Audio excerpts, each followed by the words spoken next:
Sumpa sa Red Sea matapos tumaob ang sinasakyan nilang barko. Nasagip naman kaya mga tupa mula sa peligro. Ang mga susunod pong pangyayari ating aalamin maya-maya.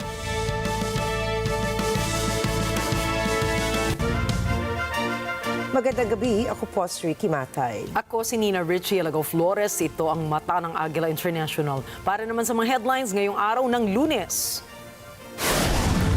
Hindi bababa sa 11 katao patay sa pang-aararo ng kotse sa isang Filipino community event sa Vancouver, Canada. Philippine Coast Guard pinabulaanan ng salaysay ng China na nasakop na nila ang mga Sandy Keys. Pyongyang inamin na sumali sila sa pakikipagdigma ng Russia laban sa Ukraine. US President Donald Trump at Ukrainian President Volodymyr Zelenskyy nagpulong sa Roma. At Nintendo Switch 2 pre-orders, pinagkaguluhan ng mga consumers.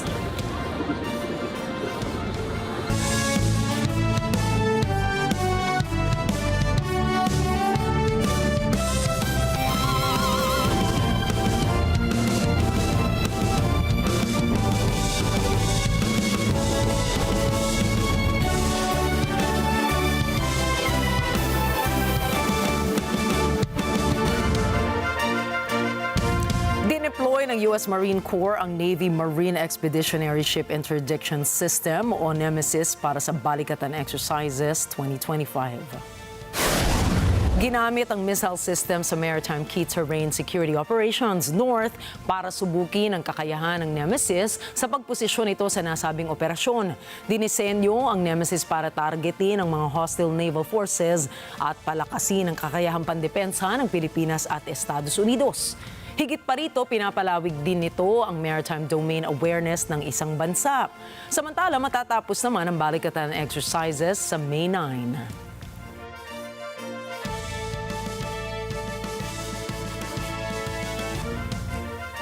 Inakusahan ng Beijing na iligal ang pagpasok ng personel ng Philippine Navy, Philippine Coast Guard at maging ng Philippine National Police Maritime Group sa Sandy Keys 1, 2, and 3. Sinabi Chinese Coast Guard spokesperson Yu Dejun, iligal na pumasok ang 6 na personel ng Pilipinas sa tinatawag nitong TX and Reef. Sa kabila nito ay tinawag naman ang National Task Force West Philippine Sea na matagumpay ang natapos na interagency maritime operations ng dineploy na team. Sa gitna ng operasyon din ay may namataan ng team ang iligal na presensya ng Chinese Coast Guard Vessel 5102 sa silangang bahagi ng Key 2. Habang 7 maritime militia vessels naman ang naispatan malapit sa Key 2 and Key 3. Layo ng operasyong ito na ipakita ang dedikasyon at commitment ng gobyerno ng Pilipinas sa isinusulong na soberenya at jurisdiksyon nito sa WPS. Samantala, pinabulaanan ng Philippine Coast Guard ang sinasabi ng China na nasakop na nila ang Sandy Keys. There is no truth whatsoever to the claim of the Chinese Coast Guard that the Pag-asa case has been seized. No? The facts on the ground do not support this statement coming from the Philippine Chinese Coast Guard. Iginiit naman ni Commodore J. Terriela na nagpapakalat lamang ng misinformation ng China. Sa kabila naman ng issue, sinabi ni Palace Press Officer Attorney Claire Castro na hindi pa ipatatawag na Malacanang si Chinese Ambassador to the Philippines, Wang Zhilian. Sa ngayon po, wala pa po tayong nadidinig na anumang pag-uutos patungkol po dyan. Pero minararapat po talaga na magkaroon po ng malalimang pag-iimbestiga patungkol po dito, lalo-lalo na po kung ito naman ay may kinalaman na rin sa seguridad ng bansa. 2 South Korean nationals ang naaresto ng mga otoridad sa BF Home sa Parañaque City. Ayon sa Bureau of Immigration o BI, pinaghahanap ng international authorities sina Kim Yong-sam at Won Chol-yong dahil sangkot umano ang mga ito sa isang multi-million-dollar investment scam. Nang hingi umano mga sospek ng pera sa kanilang mga investors at sinabing gagamitin ito sa pagtatayo ng cryptocurrency business. Mananatili muna ang 2 suspect sa custodial facility ng Bureau of Immigration sa loob ng Camp Bagong Diwa, Taguig City bago sila i-deport sa kanilang bansa. Maghanda na po ang mga motorista dahil sasalubong po bukas ang pangalawang linggo ng taas presyo sa produktong petrolyo. Batay sa inilabas na advisory ng oil industry firms, itataas nila ng 1.35 ang presyo ng kada litro ng gasolina. 80 centimos naman ang hike sa presyo kada litro ng diesel, habang 70 centimos naman ang dagdag sa presyo kada litro ng kerosino gas. Ayon sa Department of Energy Oil Industry Bureau, malaking impact ng mga panibagong sanctions na ipinataw ng Estados Unidos sa Iran Oil Shipping Network sa paggalaw ng presyo ng oil products.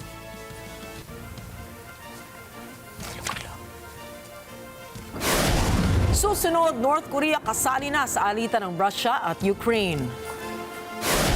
Trump at Zelenskyy nag-usap sa Roma.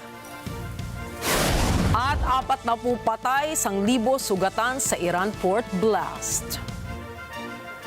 Iba pang mga balita sa pagbabalik ng mata ng Agila International.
Namatay po ang isang Russian Lieutenant General na si Yaroslav Moskalik noong Biyernes matapos ang nangyaring pagsabog ng kanyang kotse sa Balashika, labas lamang po yan ng Moscow.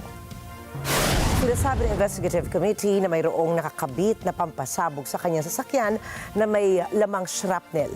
Nagpalabas ang Russian media ng ilang videos ng isang sasakyan na nasusunog sa isang courtyard ng apartment building. Hindi kaagad binanggit ng komite ang mga posibleng suspects, subalit ipinahayag ng Russian Foreign Ministry spokesperson na si Maria Zakharova na walang ebidensya na sangkot sa pagpatay ang Ukraine. Pangatlong insidente ito sa mga sunod-sunod na assassination attempts na nangyayari ukol pa rin sa giyera ng Russia at ng Ukraine.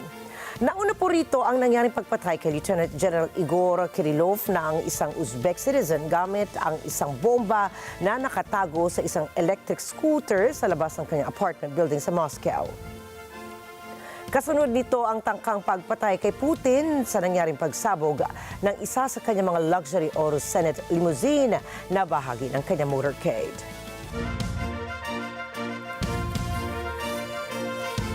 Binati ni Russian President Vladimir Putin ang kanyang militar matapos iulat ni Chief General Valery Gerasimov na umalis na ang lahat ng Ukrainian forces sa Kursk region.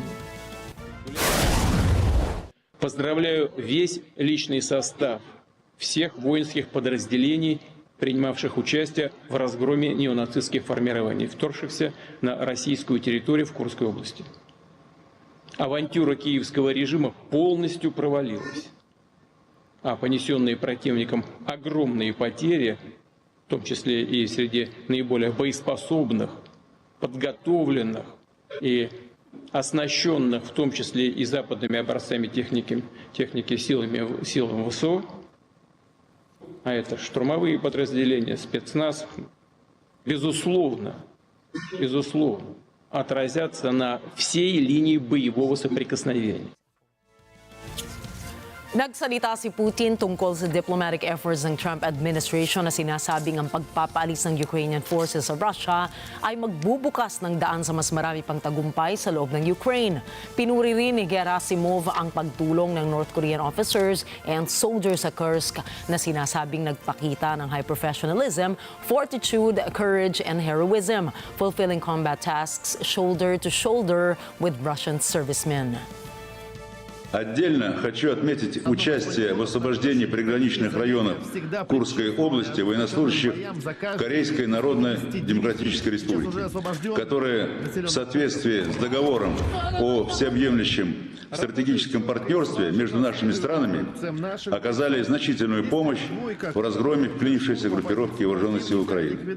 Солдаты и офицеры Корейской Народной Армии, выполняя боевые задачи плечом к плечу с российскими военнослужащими, в ходе отражения украинского вторжения показали высокий профессионализм, проявили в бою стойкость, мужество и героизм.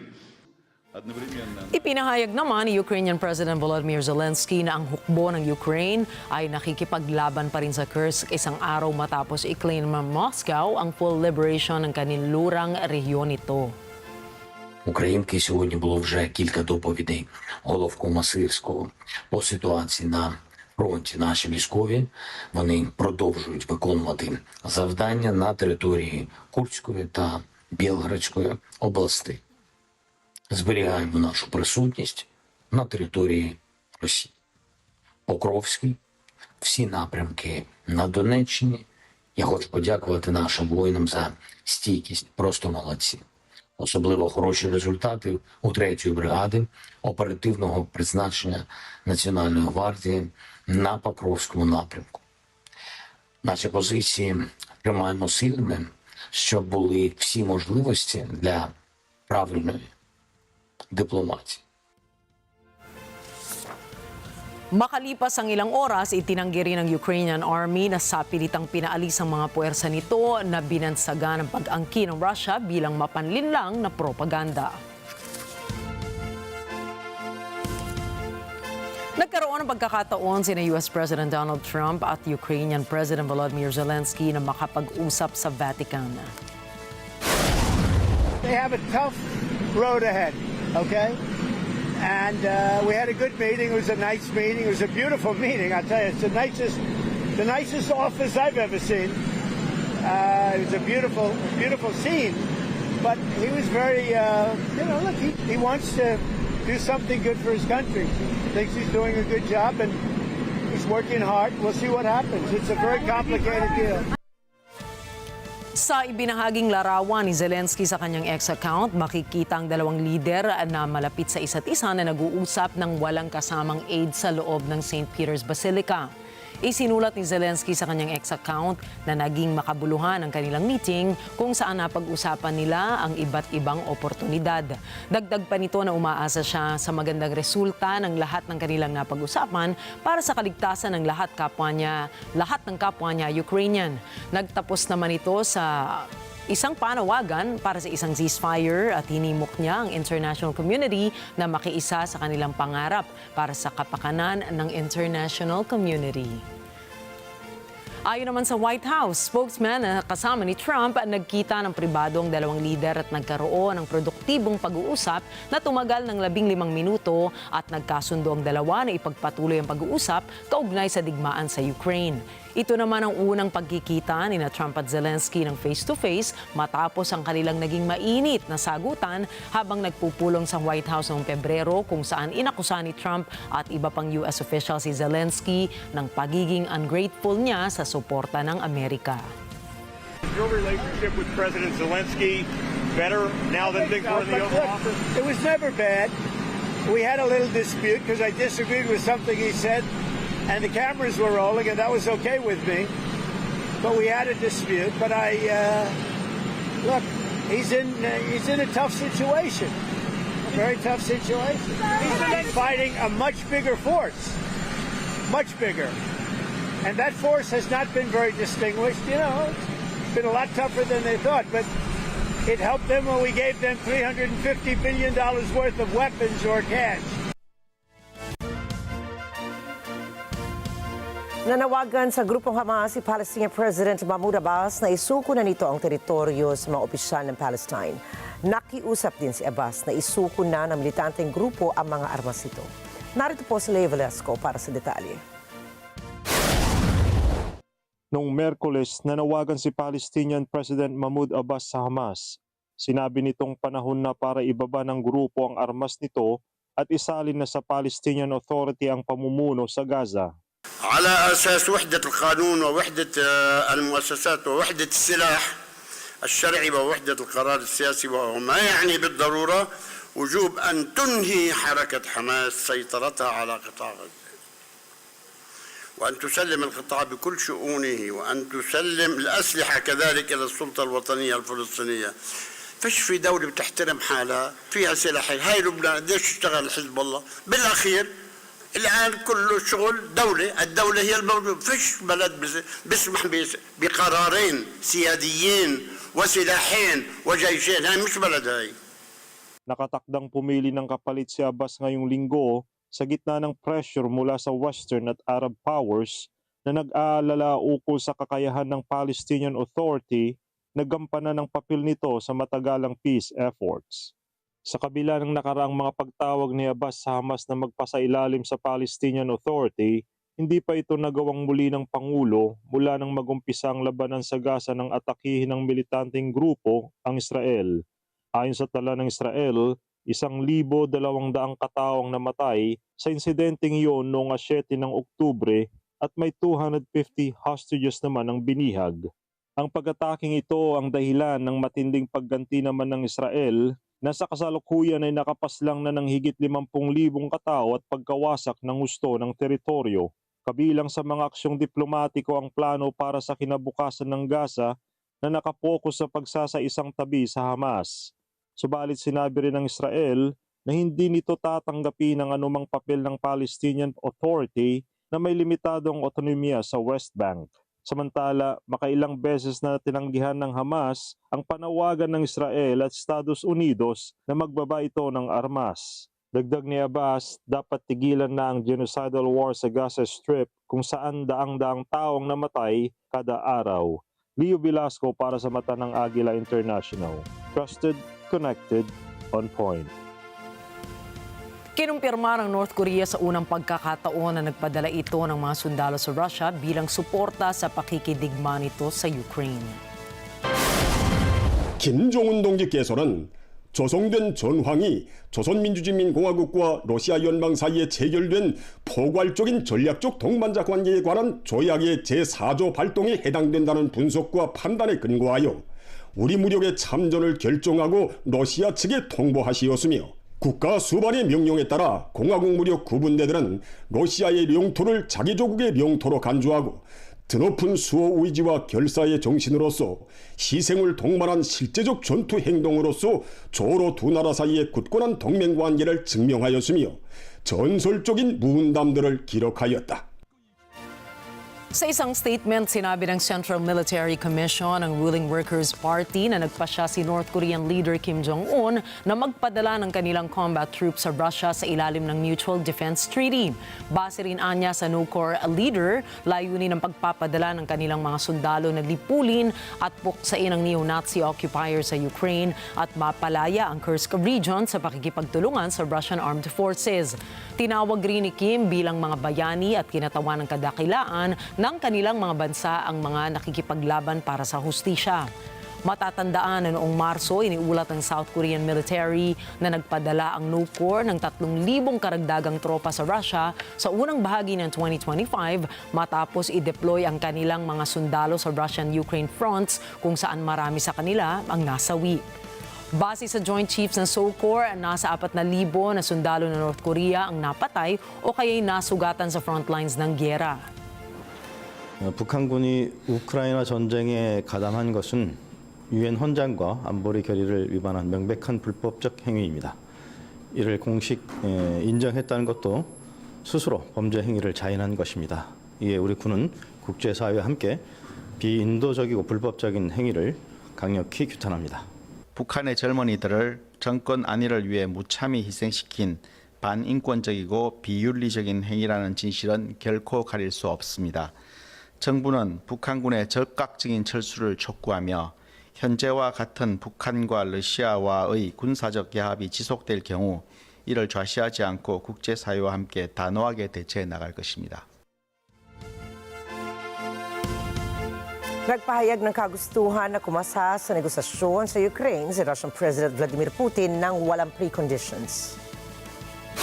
Ayon kay Kremlin spokesperson Dmitry Peskov, ilang beses na itong inuulit-ulit ng Russian leader.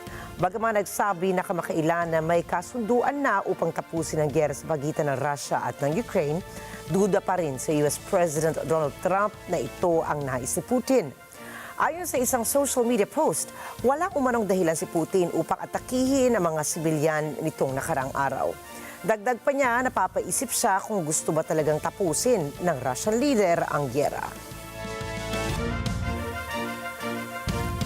Namatay ang 46 na katao mula sa isang malakas na pagsabog na yumanig sa pinakamalaking daungan ng Bandar Abbas sa Iran.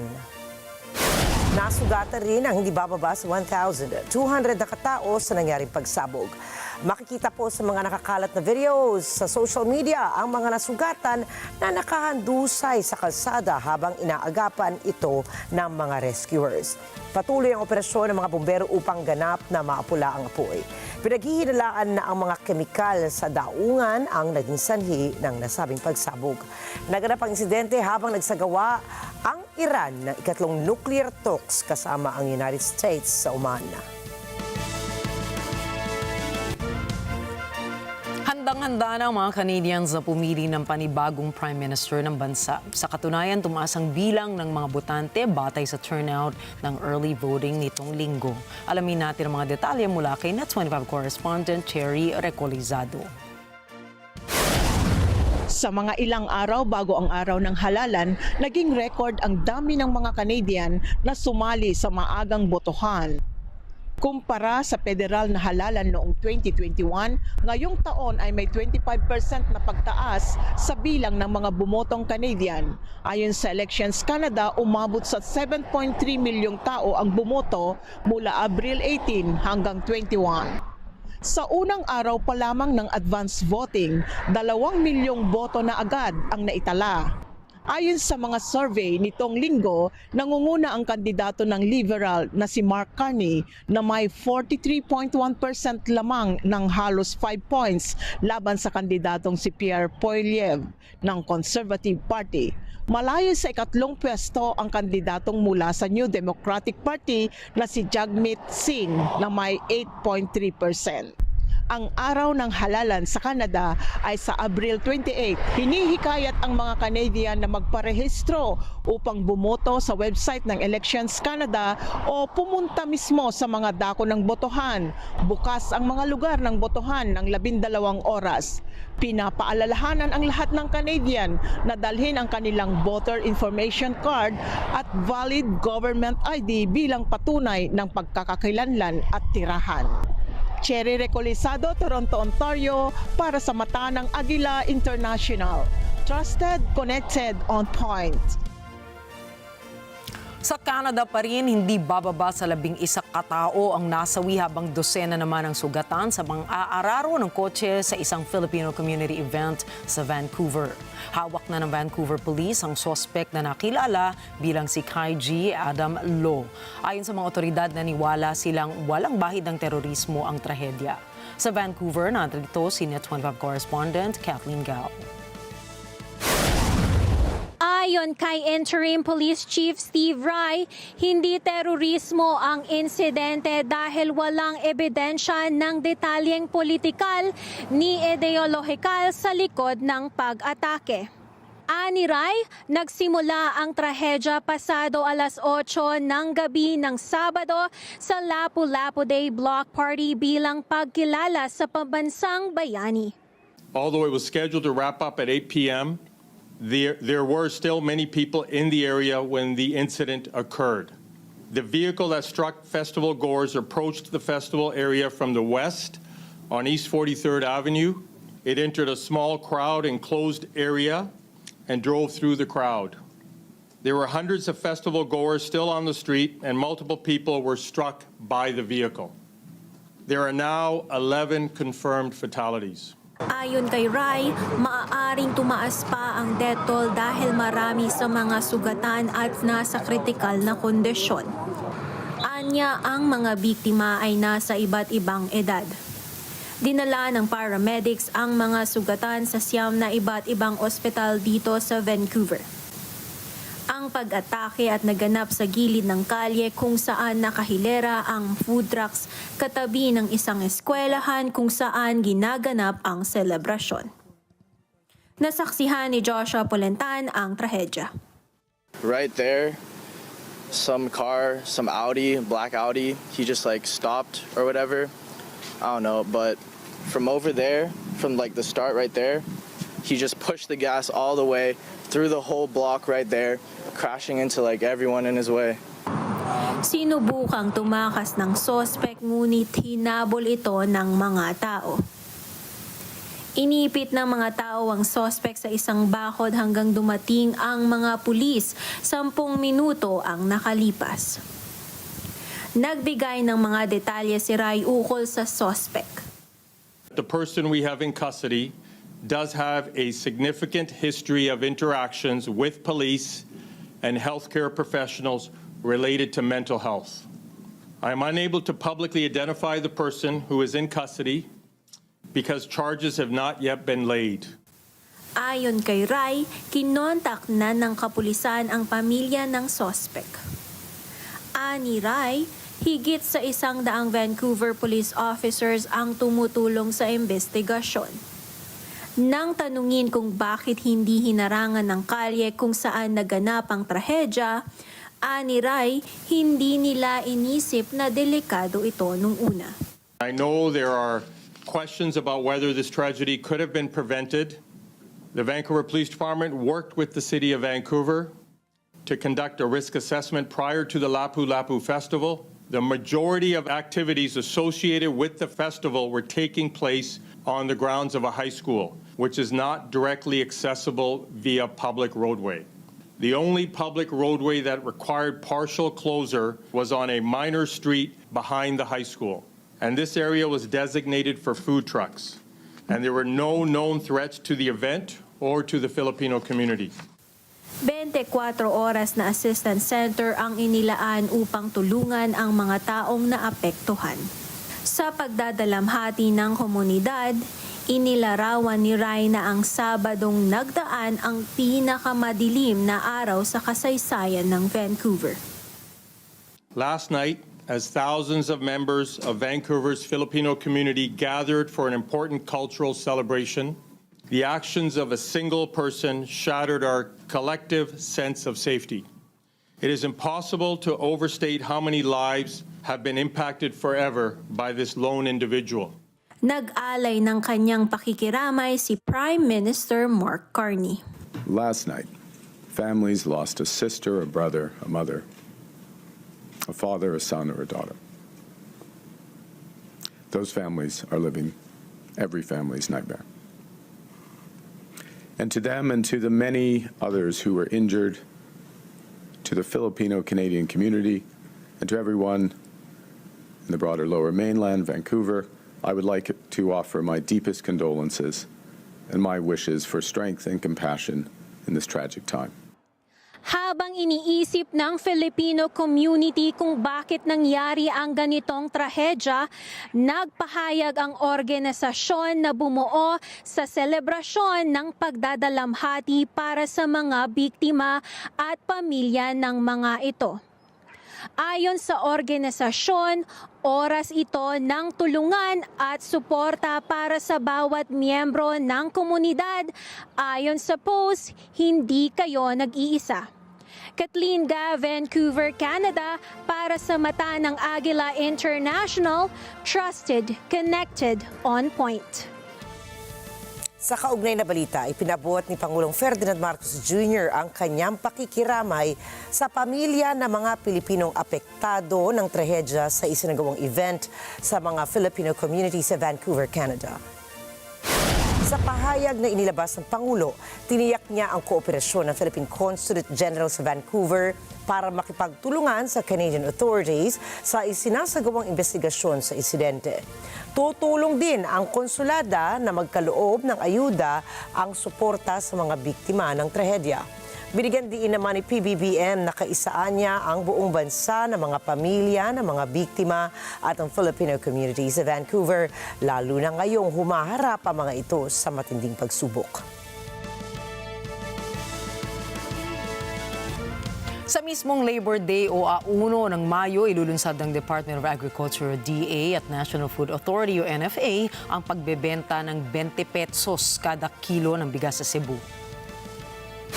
Sinabi ni Palace Press Officer Undersecretary Claire Castro na sa May 2 naman sisimula ng pagbebenta ng murang bigas sa Kadiwa Store sa Visayas Avenue.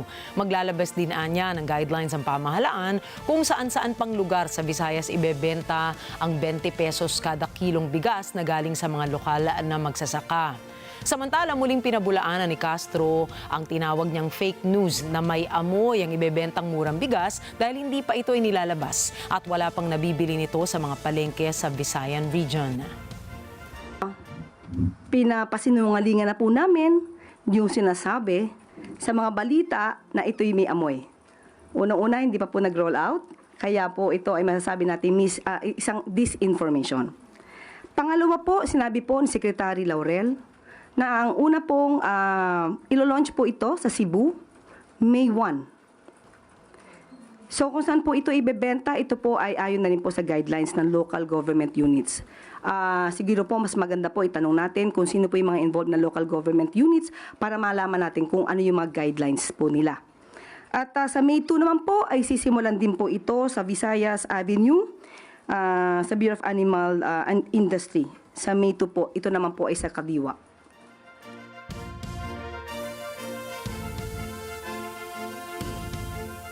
Sa isang interview sa Karkar, Cebu, inamin ni Vice President Sara Duterte na kasama ang kanyang pangalan sa listahan ng mga posibleng ipaaresto ng International Criminal Court or ICC. Ayon sa bise, nakita niya rin sa naturang listahan si Senator Ronald Bato de la Rosa, dating PNP Chief Al Bayalde, dating Police General na si Danao, maging sina Police General Karamat at Senador Bongo. Subalit kumpiyansa si VP Sara na matagal pa bago siya mapaaresto dahil nasa malayo ang kanyang pangalan at mayroon pa anyang ibang mauuna. Naniniwala rin anya na ito ay politically motivated at ang pagkaaresto ng ICC kay dating Pangulong Rodrigo Duterte na nasa detention unit ngayon sa The Hague. Binigyan diin ng bise na malakas at banta o ang banta sa mga Duterte sa 2025 at 2028 elections kung kaya napunta sa the Netherlands ang kanyang ama.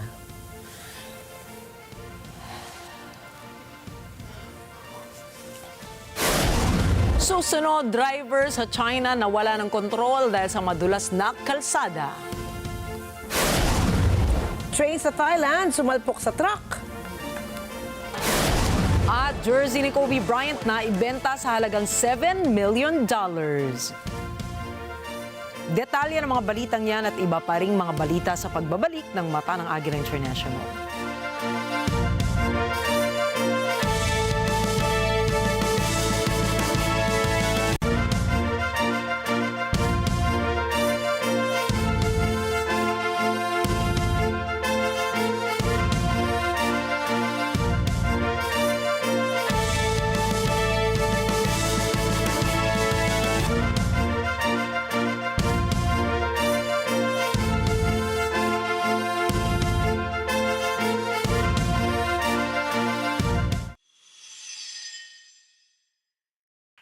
Happy anniversary to you! Happy anniversary! Happy anniversary to you! Happy anniversary! Happy 25th anniversary sa NET25! 25 years, o ba? 25 on 25 on 2025! O, diba? Happy anniversary po, Mula NET25! sa amin, Ali Soto, Pat Pidasa! at mula sa buong ASPN. Ayan, happy anniversary! Sa Martes, darayo tayo sa Land of the Brave, Cavite, dyan sa Barangay 58A, Cavite City. Sa Miyerkules, hindi tayo mababato sa Barangay Balong Bato, San Juan City. Ngayong Huwebes, makikisaya tayo sa Barangay Buting, Pasig City. Babalik tayo ng Bulacan sa Biyernes, sa Barangay Lias, Marilao, Bulacan. Kakatukin namin kayo at gigisingin tuwing umaga dito lang sa LTE. Love, Tony Pet, Tenebra Fang. Let's get together sa NET25. Sa NET25.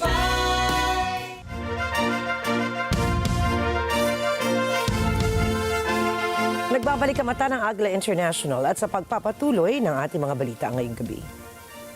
Patuloy na nakararanas sa matinding pagbaha at pagguho ng lupa ang ilang bahagi ng Colombia, bunsod ng walang tigil na pag-ulan. Kabilang sa mga pinakamatinding aapektuhan ang mga lugar ng Antigua, Tolima, Huila at Valle del Cauca. Sa medalya naman ay mabilis na rumaragasa ang tubig sa San Antonio de Prado na sumira sa mga kalsada at kabahayan. Sa La Pintada ay tinatayang 3,000 residente naman ang naapektuhan ng umapaw ang Cauca River at sa Valle del Cauca, 2 tao ang nasawi sa isang landslide. Itinaas ang red alert sa Tolima at Huila dahil sa panganib ng karagdagang pagbaha at pagguho. Inaasahan pa ang patuloy na pag-ulan sa mga susunod na araw, kaya't pinaalalahanan ng publiko na maging alerto at sumunod sa mga abiso ng mga otoridad. Nagdulot ng malawakang disruptions ang malalakas na hangin na nagmula sa isang cold vortex system sa Mongolia. Umabot sa 168 kilometers per hour ang bugso ng hangin dahilan upang kanselahin ang daan-daang mga flight, suspindihin ang ilang tren. Pansamantalang isinara rin ang mga parke at atraksyon sa Beijing, Inner Mongolia, Hebei at Ningxia. Naglabas din ng orange gale alert ang Beijing. Ito ang unang beses sa loob ng isang dekada habang pinayuhan ng mga taong may timbang na mas mababa sa 50 kilo na manatili sa loob ng kanilang mga bahay. Naging viral online ang naturang paalala, nasira ang mga estruktura, nabuwal ang mga puno at bumaba rin ang temperatura ng hanggang 12 degrees Celsius. Ayon sa mga eksperto, bahagi ito ng lumalalang epekto ng climate change sa bansa. Dumausdos, bumangga at tumaob sa daan ang isang kotse sa China matapos mawalan ng kontrol ang driver nito dahil sa madulas na kalsada. Sa dashcam footage, makikita ang puting sedan na dumiretso sa kabilang lane ng kalsada at sumalpok sa likuran ng isang bus. Matapos ang ilang sandali ay lumipat uli ang puting kotse sa kabilang lane at sumalpok naman ito sa barrier sa kalsada bago tumaob. Ayon sa lokal na ulat, kaagad na rumisponde ang isang ambulansya sa crash site para dalhin ang driver sa pinakamalapit na pagamutan. Wala namang nasaktan na pasahero sa nadamay na bus mula sa nasabing insidente. Sa forecast ng weather station ng Hanggang, Zhejiang, bumuhos ang malakas na ulan sa lugar na naging dahilan na madalas na biyahe o madulas na biyahe ng ilang mga motorista sa kalsada.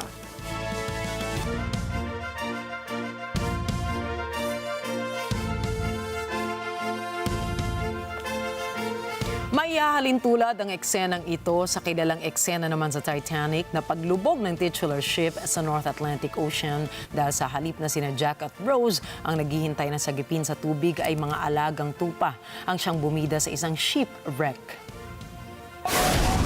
Makikita sa video mga Yemenis na nagmamadaling iahon ng kanilang mga alagang tupa sa tubig bago sila malunod ng tuluyan.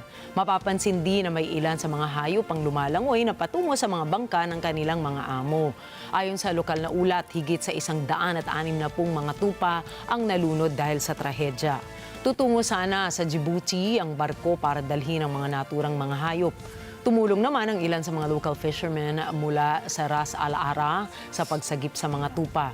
Iniimbestigahan naman ng mga otoridad ang sanhi ng pagtaob ng commercial ship.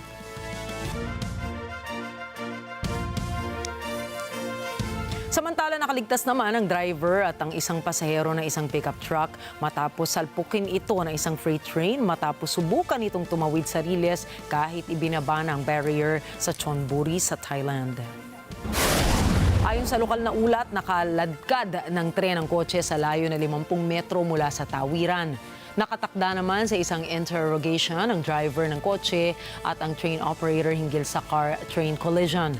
Inimbestigahan na ng Satahip District Police Station ang insidente.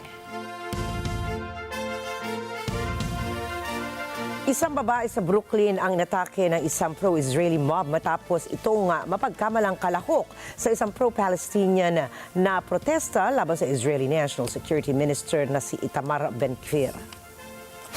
Sa insidente na naitala ng isang bystander, siya ay sinigawan ng death to Arabs. Tinadyakan, pinagbabato at hinarang pa habang sinisikap nitong iligtas ng isang pulis. Ang babae, isang residente ng lugar, ay nagtamo ng mga pasa at matinding emotional trauma at nanawagan na ituring ang insidente bilang isang hate crime. Isa na ang naaresto habang nagpapatuloy ang investigasyon ng pulisya. Kinondena ni Mayor Eric Adams ang karahasan at iginiit na hindi ito tatanggapin sa New York City.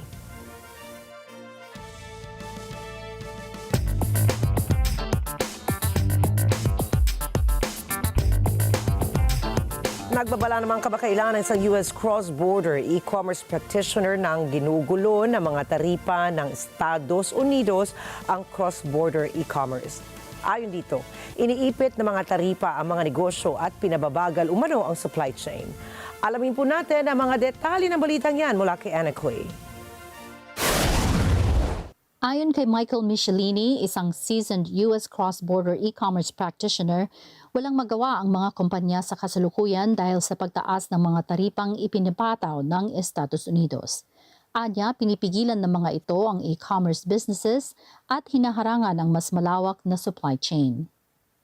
Well, unfortunately, some companies right now are just freezing shipments. I mean, nobody's buying from the factories. They're waiting because everybody's waiting, hoping the tariffs come down. Again, this hurts any importer, right? Not really the factory, the supplier. It hurts the importer into the country it's going, like in the U.S.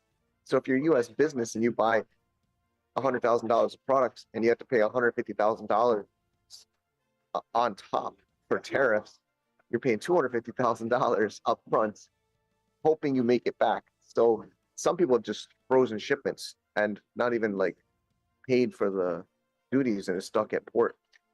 Batay sa isang price comparison platform, mula noong 9 ng Abril nang sinimula ng pagpapatupad ng mga taripa ng bansa, tumaas ng halos 30% ang higit sa 900 produkto ng Amazon. Kabilang sa mga produktong ito ay mga damit, gamit sa bahay, electronics at mga laruan. Samantala, nag-anunsyo rin ng ibang e-commerce platforms ng pagtaas ng kani-kanilang operating costs dahil sa mga pagbabago sa global trade rules and tariffs. Dahil dito, mauuwi sa pagtaas ng presyo sa mga ibinibenta ng mga ito nang nagsimula noong 25 ng Abril. Sinasabing kapwa babalikatin ng mga negosyo at mga kumukonsumo nito ang pagtaas ng presyo ng mga bilihin. Ani Michelini, mahihirapan ang pamahalaan ng US na maabot ang layuning nitong manufacturing return kung ang tanging paraan ay taripa lamang. Bakit? Dahil anya, binubulabog nito ang supply chains at abilidad mangumpetensya. Saw the gutting of the American middle class and the gutting of the American manufacturing base in the 90s. And, I was just a kid and I had to hear from my uncles losing their jobs. Yeah, it was really hard. And to just now flip a finger and bring it back, I'm not sure if I'm being clear. Anna Cui para sa mata ng Agila International, trusted, connected, on point. Pinagkaguluhan ng marami ang inaabangang Nintendo Switch 2 matapos magsimula ang pre-orders nito sa Estados Unidos. Nauwi sa maramihang delays at mabilis na sellout ang Nintendo Switch 2 sa mga participating retailers nito katulad ng GameStop,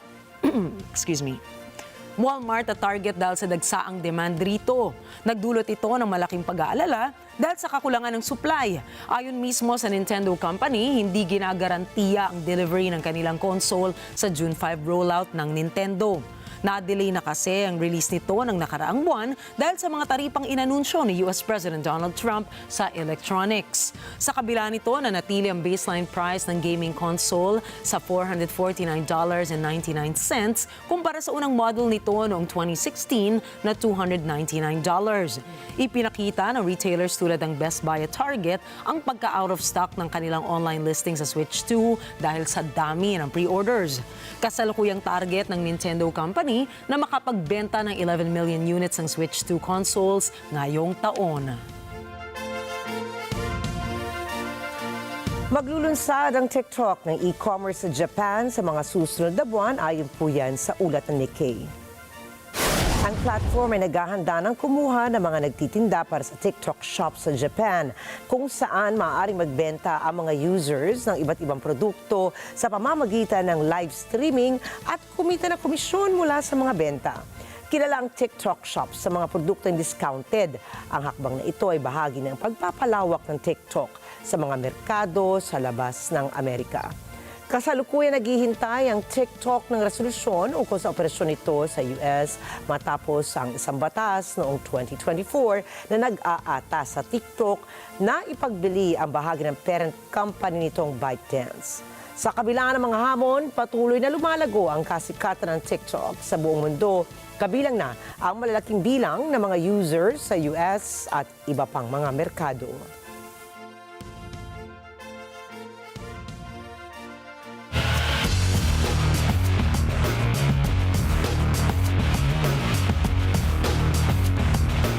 Nagpasiklab na naman ang isang all-around performance si Stephen Curry para sa Round 3 face-off ng Warriors laban sa Houston Rockets habang binigla ni Aaron Gordon ang madla sa series tie ng Nuggets-Clippers matchup. Si Kyle Lara para sa play-by-play. Sa kabila ng pagliban ni Jimmy Butler dahil sa injury mula sa nakaraang laro, natagpuan naman ni Stephen Curry ang kanyang shooting groove na sinubukang pigilan ng Houston Rockets sa kanilang Round 3 showdown sa Chase Center. Nagtapos ang kanilang laban sa 2-1 series lead laban sa Rockets na may final score na 104-93. Sumungkit si Mr. 4K ng 36 points na may 12 for 23 on the field, 9 assists at 7 rebounds sa loob ng 41 minutes. Kasabay nito ang pagkamit ni Buddy Hield ng 17 points na may 5 3-point dimes at ni Gary Payton na may 16 points shooting 7 for 9 on the court. Samantala, binigla ni Aaron Gordon ang buong Intuit Dome matapos ang kanyang game-stealing clutch dunk para sa series tie ng Denver Nuggets laban sa Los Angeles Clippers na may final score na 101-99. Matagumpay ang kanyang mala-Air Gordon finisher nang masalo ang 3-point attempt ni Nikola Jokic sa huling natitirang segundo ng fourth quarter. Nagkamit rin siya ng 14 points, 6 rebounds at 5 assists para sa Denver. Kasabay nito ang pangunguna ng Serbian Joker na may 36 points, 21 rebounds at 8 assists at nagpasok ng 14 for 25 from the field. Dumagdag rin sina Christian Braun at Michael Porter Jr. ng kanilang 17 points each at 14 naman para kay Jamal Murray. Kyle Lara para sa mata ng Agila International. Trusted, connected, on point. Naibenta sa halagang $7 million sa Cotumbus Puya ng halos 400 million pesos ang basketball jersey ng namayapang si Kobe Bryant. Ayon sa Sotheby's auction sa New York City, na ang Los Angeles Lakers jersey ay kanyang kauna-unahang isinuot sa preseason at regular season. Nagamit niya ito sa 7 laro mula 1996 hanggang 1997 na rookie season, kabilang ang October 16 preseason debut at noong November 3 regular season debut noong 1996, gayon din sa kanyang NBA Media Day. Ito na ang pang-apat na pinakamahal na gamit na naisuot ng isang atleta. Nangunguna rito ang jersey ng baseball star na si Babe Ruth na nabili naman sa halagang $24 million. Jersey na suot ni Michael Jordan noong 1998 NBA Finals na nabili sa halagang $10.1 million at ang damit ni soccer star Diego Maradona noong 1986 World Cup na nabili sa halagang $9.3 million. Si Bryant collectible ay nalagpasan nito ang $5.85 million na halaga na suot niya noong 2007 to 2008 Most Valuable Season Jersey. Magugunitang pumanaw ang 5-time NBA champion sa edad na 41 noong January 2020 nang bumagsak ang sinakyang helicopter kasamang anak nitong si Gianna at 7 iba pa.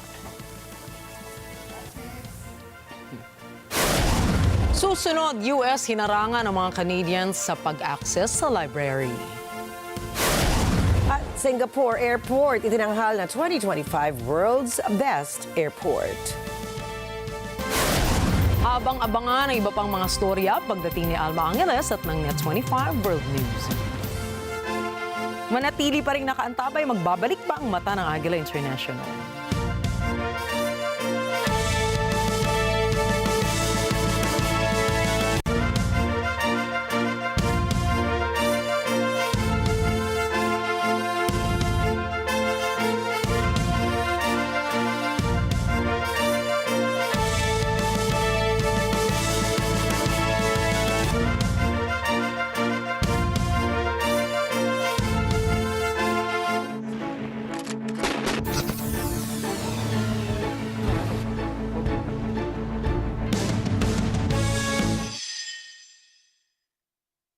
Hello po, ako po si Wedge Kujawat. Ako po si Gianna Llanes. At kasama po kaming nakikigalak sa pagdiriwang ng NET25 ng kanyang ika-25 taong anibersaryo.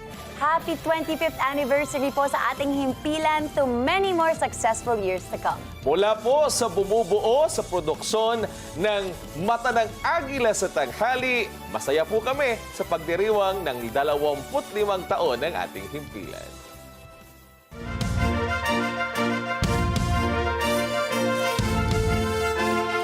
Isang cross-border library na dati-rati kakaibang joint attraction ng mga bansang Canada at Estados Unidos ang ngayon isang isyong teritorial na. Alamin natin mga detalye mula kay Marjorie Quintos. 2 ng Haskell Free Library and Opera House ay nasa Canada. 3 nito ay nasa Estados Unidos kasama ang pinakamahalagang bahagi ng gusali, ang pasukan. Ipinaliwanag ni Board of Trustees President Sylvie Boudreau ang layout ng kakaibang aklatang ito. Okay, here we are in the library. So we are in Canada. All the books are in Canada, except the children's book, part in Canada, part in the United States. So here, all the books are in Canada, if you want to follow me. We are here at front desk, and we are still all in Canada here. Yeah, here I am in United States. And the way the people are doing it, usually they are 1 foot in Canada, 1 foot in the United States. When the people are coming here, they are putting 1 foot in Canada and 1 foot in the United States with the little flags. This is the picture, the famous picture of the Haskell Library. Dati-rati, naa-access ng Canadians ang library gamit ang main entrance nito na nasa Vermont State ng US na hindi dumaraan sa formal border crossing. Hindi rin kailangan na magpakita ang mga ito ng pasaporte. Subalit kamakailan, inanunsyo ng administrasyon ni Pangulong Donald Trump na kung hindi miyembro ng aklatan, hindi na maaaring pumasok ang Canadians gamit ang US side. At mula sa 1 ng Oktubre, lahat ng Canadians, miyembro man ng aklatan o hindi, ay dapat dumaan sa border control upang makapasok sa library. Ani Boudreau, kapwa American at Canadian users ng library ay tila nadismaya sa bagong tuntunin. The patrons and all the people in the 2 communities were very mad. They were frustrated. Americans were apologizing because they were just like, this is not us. We don't want this. People felt betrayed because the symbol of the library is really friendship, unification.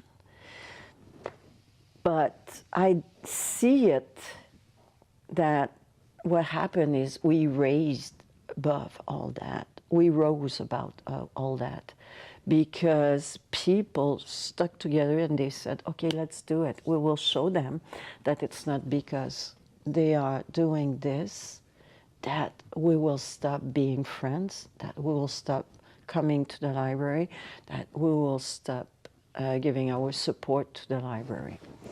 So it was a movement of solidarity that was amazing and still amazing, still. Nagbukas ang aklatan at ang katabi nitong Opera House noong 1904 nang pinapayagan pa ang cross-border structures. Pinondohan ito ni Canadian philanthropist Martha Stewart Haskell upang pagyamanin ang cross-border friendship at kooperasyon sa pagitan ng US at Canada. Bagamat pampubliko ang aklatan, ito ay privately owned na pinatatakbo ng pribadong international board ng 4 na American at 3 Canadian directors. Ang gusali ay kinikilalang makasaysayang lugar ng 2 bansa. Subalit ayon sa Administrasyong Trump, ginagamit ito ng drug traffickers at smugglers kung kaya't ang pagsasara nito sa Canadians ay para proteksyonan ang mga taga-Amerika. Nitong mga nakaraang taon, ginagamit ang aklatan ng mga pamilyang pinaghiwalay ng isyong pamvisa upang magkita ng personal. Subalit minsan din itong ginamit ng iligal para magpasok ng higit 100 handguns sa Canada. Ang mga ito ay binili sa Florida at iniwan sa basurahan sa banyo ng aklatan upang pick-upin ni Canadian Alexis Vlachos. Ibinenta ni Vlachos ang mga baril sa Quebec na may mahigpit na mga batas ukol sa baril. Noong 2018, sinintensyahan si Vlachos ng Federal Court sa Burlington, Vermont ng hanggang 51 buwan ng pagkakakulong. Ayon naman kay Boudreau, bihirang-bihira ang mga insidenteng tulad nito at kumpiyansa ito sa staff ng aklatan na kayang kilalanin at supilin ang anumang iligal na mga galaw. Upang tugunan ang tuntunin ng US, sinimulan ng aklatan na i-convert ang emergency exit nito na nasa Stansted, Quebec bilang panibagong pasukan para sa Canadians. Now everything changed. So we needed to have an entrance in Canada, because if we don't have that entrance in Canada, it means that everyone that are in Canada would have to go through the port of entry, official port of entry. And for some people, they don't have passport. When we have schools coming with buses, kids don't have their passport. So this is why we used our, just right here, the emergency exit to make it as a Canadian entrance. Para kay Tim Spear ng Boston, Massachusetts, USA, kung tunay na sisiyasatin ng pamahalaan ang nagaganap sa aklatan, malamang ay iba ang naging desisyon ukol dito. I mean, I understand the thinking, but it seems to me that's the kind of decision that's made at a very high level of bureaucracy. And if somebody were to come down here and observe and actually pay attention to how the library functions, then you might get a different decision. But that's often not how government decisions are made. Ayon naman kay Vermont resident Andy Lemieux, tila OA ang reaksyon ng US sa cross-border library. I just think it's kind of overkill, personally. I don't think there's a whole lot of ruffians and terrorists streaming through the library to get into the U.S. Sa kabila ng desisyon ng US, binigyang diin ni Boudreau na ipapakita nito na hindi kailangang magwakas ang pagkakaibigan ng 2 bansa, di ang pagpunta ng mga tao sa aklatan, pati na ang suporta para rito. Marjorie Quintos para sa mata ng Agila International. Trusted, connected, on point. At nag-number 1 ang Singapore Changi Airport sa listahan ng world's best airports ng Skytrax ngayong taon. Ito ang ika-13 na beses na nag-top sa listahan ng Skytrax, ang Singapore Changi Airport.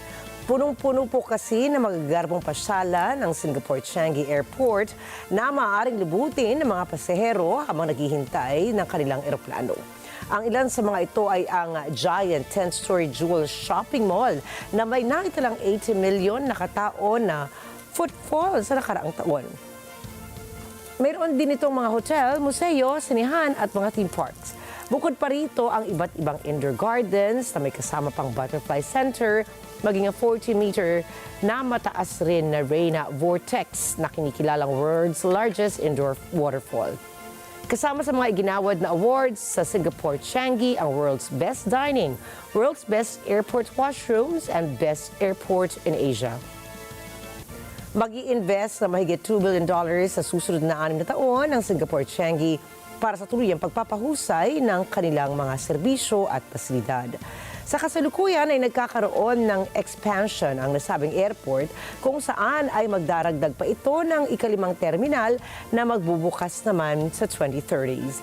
Ang Skytrax ay isang UK-based air transport rating na nagsasagawa ng research sa commercial airlines mula sa kanilang pagpapasurvey sa mga turista.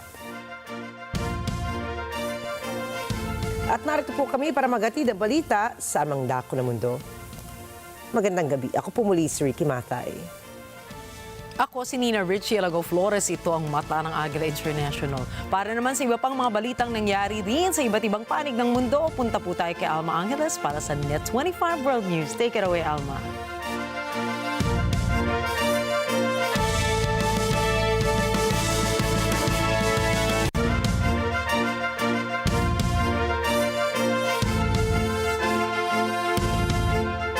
Thank you, Nina and Ricky. Good evening, everyone. I'm Alma Angeles for NET25 World News. On tonight's headlines.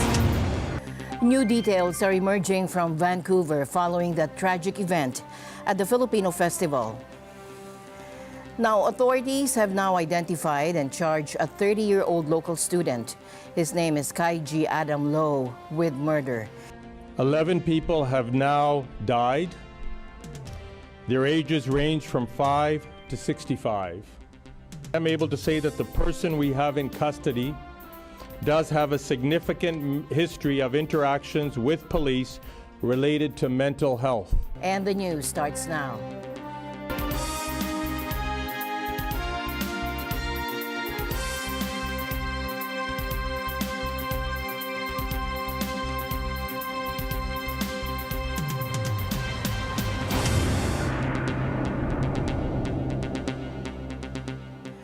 New details are emerging from Vancouver following that tragic event at the Filipino festival. Now, authorities have now identified and charged a 30-year-old local student. His name is Kaiji Adam Low with murder.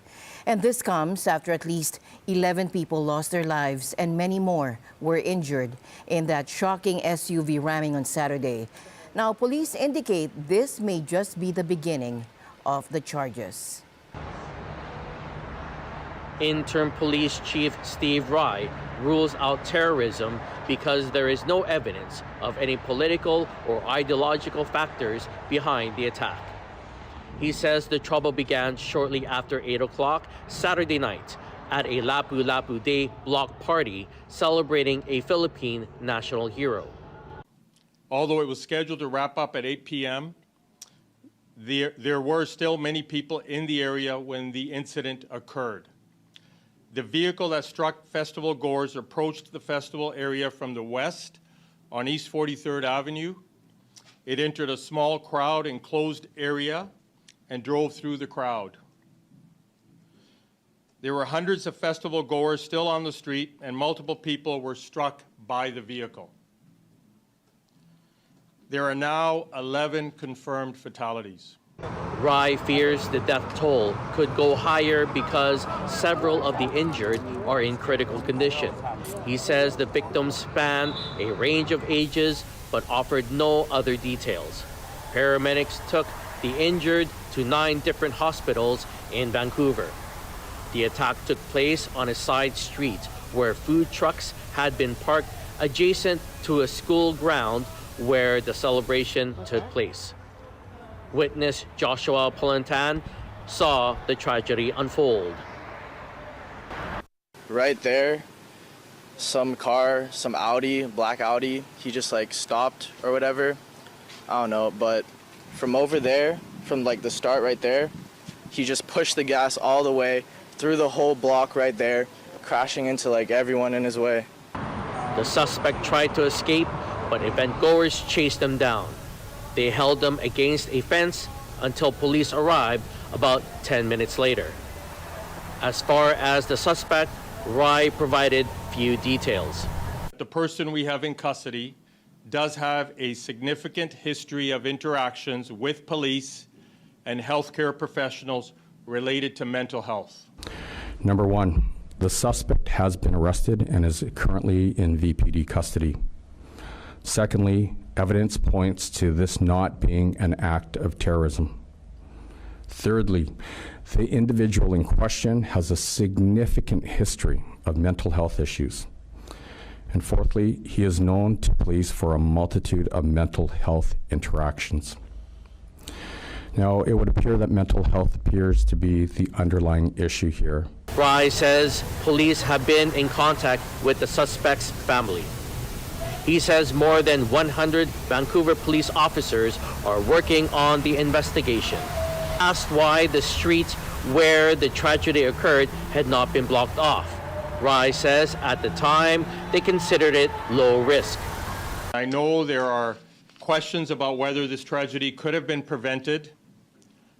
The Vancouver Police Department worked with the City of Vancouver to conduct a risk assessment prior to the Lapu Lapu Festival. The majority of activities associated with the festival were taking place on the grounds of a high school, which is not directly accessible via public roadway. The only public roadway that required partial closure was on a minor street behind the high school. And this area was designated for food trucks. And there were no known threats to the event or to the Filipino community. A 24-hour assistance center had been set up to help people who have been impacted. As the community warns, Rai describes Saturday as the darkest day in Vancouver history. Last night, as thousands of members of Vancouver's Filipino community gathered for an important cultural celebration, the actions of a single person shattered our collective sense of safety. It is impossible to overstate how many lives have been impacted forever by this lone individual. Just a few blocks from here, I was here with my daughter on stage with Maple and the organizers, celebrating a community in this province that does nothing but give, has nothing but love. I don't think there's a British Columbian that hasn't been touched in some way by the Filipino community. You can't go to a place that delivers care in our province and not meet a member of that community. Prime Minister Mark Carney offered his condolences. Last night, families lost a sister, a brother, a mother, a father, a son, or a daughter. Those families are living every family's nightmare. And to them and to the many others who were injured, to the Filipino-Canadian community, and to everyone in the broader Lower Mainland, Vancouver, I would like to offer my deepest condolences and my wishes for strength and compassion in this tragic time. I know that I join all Canadians in mourning with you.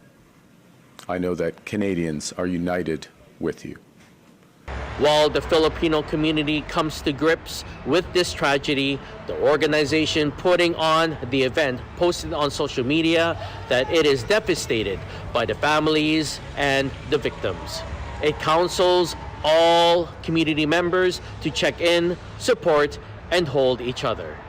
You are not alone, it writes. Jay Suarez, Vancouver, Canada, for NET25 World News. There's a clear difference in how the Philippines and China are viewing recent events in the West Philippine Sea, after the Philippines assured everyone that Sandy Cay near Pagasa Island remains secure and that reports of a Chinese seizure were false. We urge the People's Republic of China and the Chinese Coast Guard to act with restraint and not increase tensions in the West Philippine Sea. We remind them of their commitment in the 2002 Declaration of Conduct, which they themselves adhere to, which they themselves continue to refer to in each and every statement issued by the Chinese Foreign Ministry. We also ask them to stop all provocative activities in the West Philippine Sea. China has now responded. Their foreign ministry claims their Coast Guard's landing on what they call Taixian Reef was a necessary measure to counter the Philippines' illegal landing and other provocations. They emphasize that the reef is uninhabited and that their actions were about asserting their sovereignty. Taixian Reef or Sandy Cay Reef is part of China's Nansha Islands and is an uninhabited reef. China's rights protection and law enforcement activities there are conducted in accordance with the law, aimed at countering the Philippines' illegal landings and other acts of infringement and provocation, firmly safeguarding national territorial sovereignty, ensuring that Taixian Reef or Sandy Cay Reef remains uninhabited and without facilities. and upholding the seriousness of the declaration on the conduct of parties in the South China Sea. We can already observe how the Chinese government plan out their strategy. It always starts with a lie, and then if you're not going to counter the lie, they're going to operationalize that lie and take possession of whatever narrative that they have. So while Manila says no takeover occurred, Beijing is justifying their actions as a response to alleged Philippine moves. Who are we to believe? Tonight, we also bring you breaking news out of Clearwater, Florida, where a ferry packed with passengers collided with a recreational boat, leaving one person dead and several others injured. Take a look. Emergency crews rushed to the scene near the Memorial Causeway Bridge just after sunset. Authorities say the ferry was carrying more than 40 people when the crash happened, and the situation quickly escalated into what officials called a mass casualty event. Witnesses described the chaotic scene as police, fire, and rescue teams raced to evacuate everyone from the ferry, which ended up stranded on a sandbar. 6 people were seriously hurt. 2 of them had to be airlifted to local hospitals. Here's what's especially troubling. The boat that struck the ferry didn't stick around. It sped away from the scene, but law enforcement says they've since identified that vessel and are working to track down those involved. The U.S. Coast Guard and Florida Fish and Wildlife are leading the investigation tonight, and they're still piecing together exactly what caused the crash, and at this point, there are no reports of anyone missing from the ferry. All of this happened as the area was wrapping up the popular Sugar Sand Festival, so there was even more traffic on the water than usual. Authorities are asking folks to steer clear of the Memorial Causeway Bridge area while they continue their work. Now let's talk about the numbers coming out of Canada. We're seeing a 25% jump in early voter turnout, meaning millions of Canadians have already cast their ballots. What does this mean for the election, and who are the key candidates to watch? Yolanda Aspiras reports from Toronto. Canada will be electing its next prime minister. Days leading to Election Day, a record-breaking number of Canadians came out to cast their votes during the advance voting period. Compared to the 2021 federal election, this year shows a 25% increase of Canadians coming out to vote. Election Canada has reported that 7.3 million people cast their ballots from April 18 to 21. The first day of advance polls showed 2 million votes cast. As of this week, prediction polls show Liberal candidate Mark Carney is leading with 43.1%, only about 5 points ahead Conservative candidate Pierre Poilievre. New Democrat candidate Jagmeet Singh trails far in third with 8.3%. Election Day in Canada is April 28. Canadians are encouraged to come out and register to vote on Elections Canada's website or in person at the polls. Polling stations will be open for 12 hours. Canadians should check and bring their voter information card along with their government ID to prove their identity and address. Yolanda Aspiras, Toronto, Ontario for NET25 World News. Canadian elections are usually pretty straightforward. Economy, cost of living, you know the drill. But this time around, things are a little different. It's Election Day in Canada, and believe it or not, U.S. President Donald Trump has managed to stir up some serious patriotism up there. Take a look. Canadian elections lack the drama of some other countries. The campaign period is short, just 4 to 5 weeks, and the issues, well, pretty much bread and butter. The economy, cost of living, that sort of thing. This time round, though, the campaign has drawn out Canadian patriotism, which is generally low-key. And that's thanks to the musings of the leader of the country's southern neighbor, Donald Trump. So I think Canada is going to be a very serious contender to be our 51st state. This is the sort of talk that has raised the dander of Canadians. Now, Trump toned down his comments on Canada for a few weeks, but in an interview last week with Time magazine, he again suggested Canada would be better off if it became part of the U.S. David Perry of the Canadian Global Affairs Institute says all of this Trump talk has become the focus of much of the election campaign. President Trump tends to suck up almost all the oxygen here, and I think, unfortunately, the wider set of very broad and extensive and previously very productive, very collegial relationships with the United States and Americans more broadly are getting looked at through the prism of the relationship between Canadian politicians and the American president and his administration narrowly.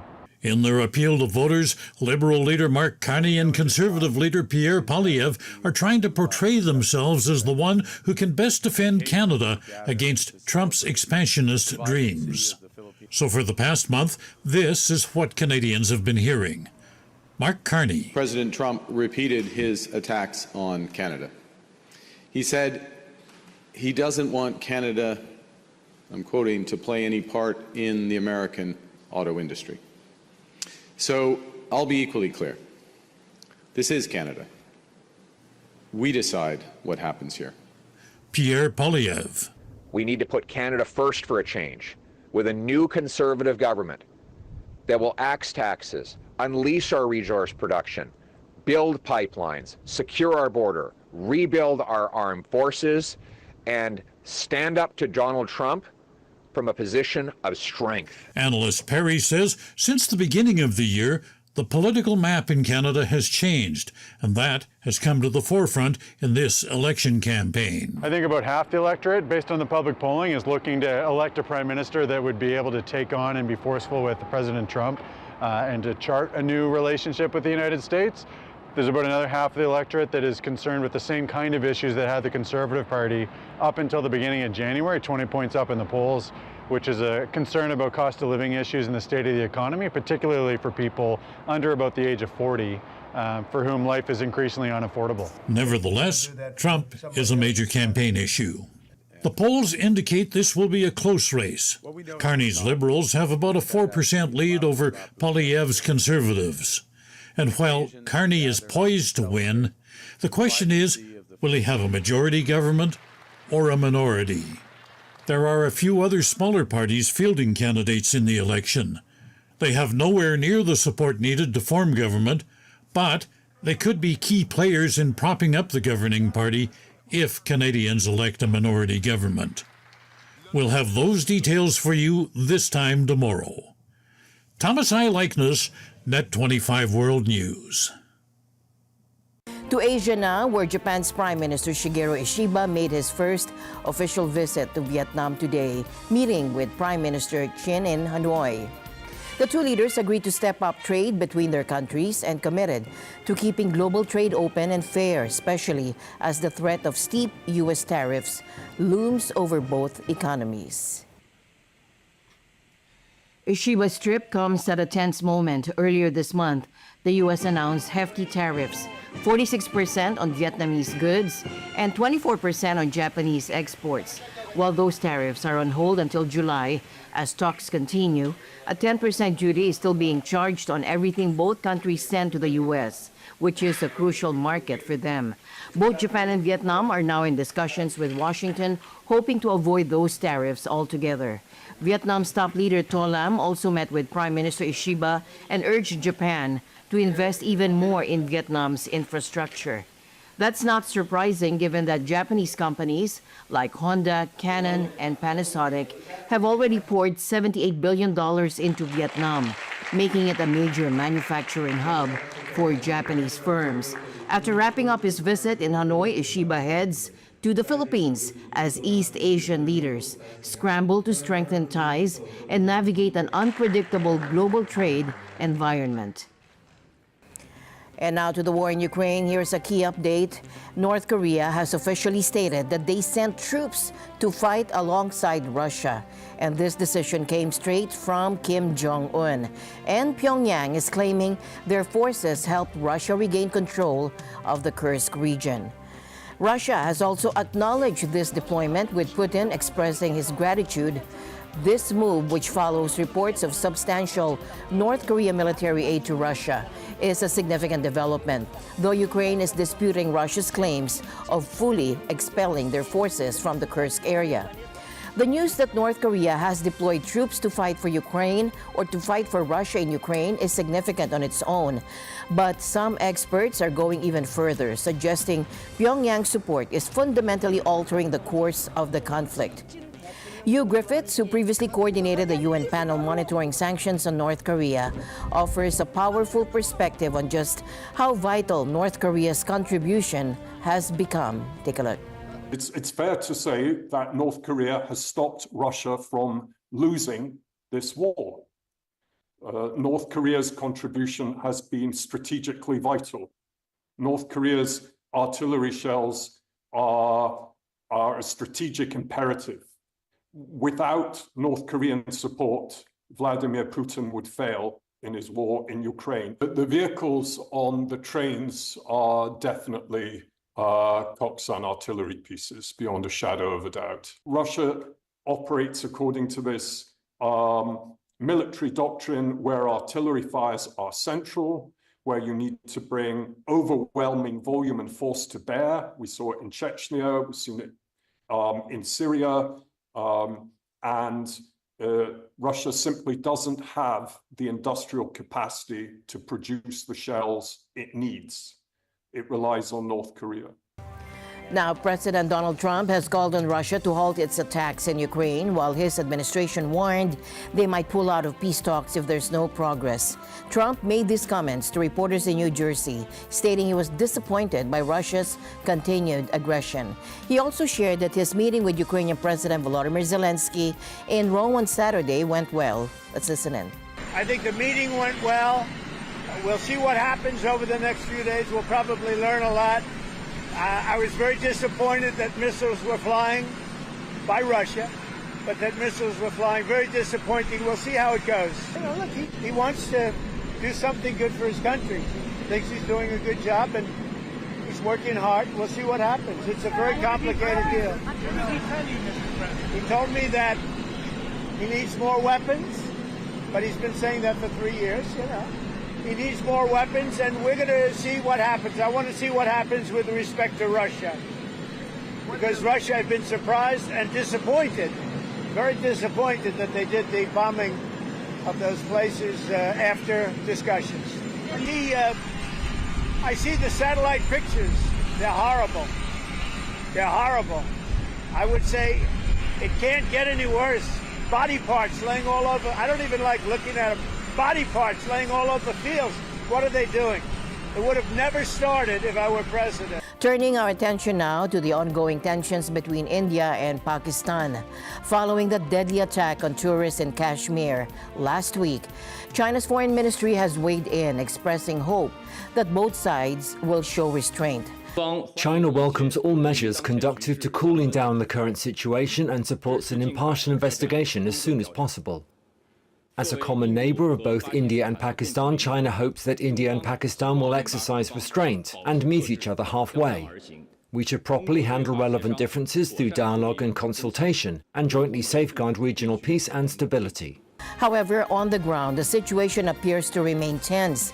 India says it's been responding to what it calls unprovoked firing from Pakistan along their de facto border for the fourth night in a row as they continue to search for the militants believed to be behind the attack. The Indian Navy is making a clear statement just days after that deadly attack on tourists in Kashmir, which India blames on Pakistan. They released a video showcasing their military might. This footage posted on X shows anti-ship missiles being tested. It's hard not to see this as a show of force, especially considering the other steps India has taken, like suspending that key water-sharing treaty and closing their only land border crossing with Pakistan. And the news continues here on NET25. We'll be right back. We are now open for business.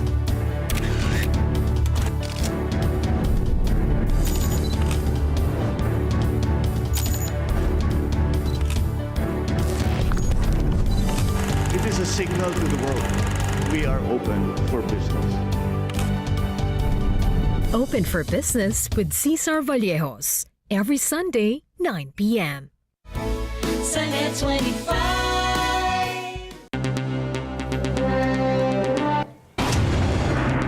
Now let's talk about where the world's money is going. A new report says global military spending hit a record high of $2.72 trillion last year. And that's a nearly 10% jump from the year before, the biggest increase since the Cold War. Now what's driving this? Well, tensions are up everywhere, especially in Europe and Middle East. Over 100 countries actually boosted their military budgets. The war in Ukraine is a big factor. Military spending in Europe soared, and Russia alone spent almost 40% more on its military. Ukraine is also spending big. Basically, all its tax money is going to defense. And the U.S., still the top spender, with almost $1 trillion going to the military. Experts warning that all this military spending could have some serious consequences for other important areas like education and healthcare. There's a lot of confusion in the air about whether the U.S. and China are actually making progress on trade. President Trump claimed he has been in touch with China's President Xi Jinping multiple times, but Beijing says nope, no recent talks. Even the U.S. Treasury Secretary seemed in the dark about any direct leader-to-leader conversations. Take a look. Is the U.S. talking to China about a deal on trade or not? Last week, Donald Trump suggested that he had been in touch with Chinese leader Xi Jinping. I spoke to him numerous times. However, he didn't say when the contact had happened or what they had discussed. And Beijing has denied that any talks took place. As far as I know, there has been no recent phone call between the heads of state of the two countries. I would like to reiterate that China and the United States have not held any consultations or negotiations on the issue of tariffs. Over the weekend, Treasury Secretary Scott Bessent was then asked whether talks were underway. In an interview on ABC, he said, "I don't know if President Trump has spoken with President Xi. I know they have a very good relationship and a lot of respect for each other." Bessent said his contact with Chinese counterparts had been on issues besides trade.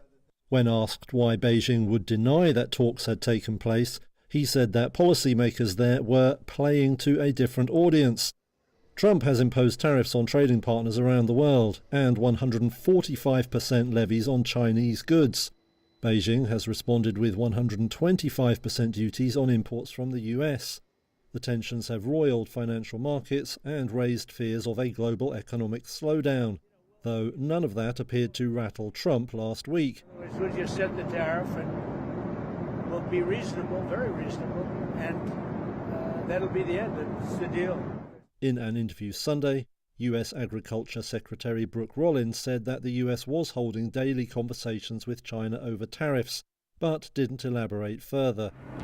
And with that, we end tonight's broadcast. For everyone here on NET25, I'm Alma Angeles. Thank you all for joining us. Good night. This program